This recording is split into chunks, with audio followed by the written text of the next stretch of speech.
এত অসহিষ্ণু হলে চলবে না mister Abdullah. This is not Shahbag square, this is the parliament. এখানে ধৈর্য ধরে অপেক্ষা করতে হবে, শুনতে হবে, আর মৌখিক কথাবার্তা খুবই কম। নোটিশ দিবেন, will adjudicate on the notices. এখন প্রশ্ন হলো, মাননীয় আইনমন্ত্রী যে কথাটি বলেছেন এটি পুনর্বিবেচনা করা যেতে পারে। আপনারা দরকার হলে নিজেদের মধ্যে আলাপ আলোচনা করে পরবর্তী অধিবেশনে একটি সংশোধনী বিল আনেন, সেটি নিশ্চয়ই সরকারি দল বিবেচনা করবে। এবং আরেকটি কথা হলো যে সংসদের পরিবেশটা আমরা একটু ভালো রাখি।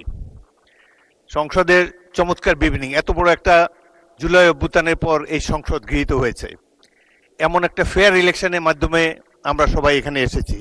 এত বড় বিরোধী দল খুব কমই এসেছে, ৭৭-৭৮ জন, বিরাট ব্যাপার একটা সংসদে। সুতরাং আমরা এই স্পিরিট অফ কোঅপারেশন নিয়ে সামনে এগোতে চাই। আপনাদের আপত্তি অলরেডি বিবেচনা করবেন বলে আইনমন্ত্রী বলেছেন। এ ব্যাপারে প্রয়োজন হলে আবারও বিলের সংশোধনী আনা যাবে। এই সংসদ 5 বছরের জন্য নির্বাচিত হয়েছে।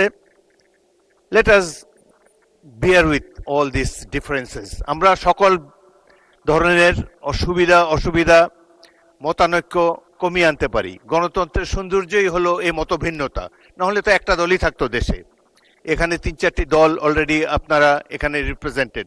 সুতরাং আমি স্পিকার হিসাবে আপনাদেরকে অ্যাসিওর করতে পারি, I will do my best to see that opposition gets is due.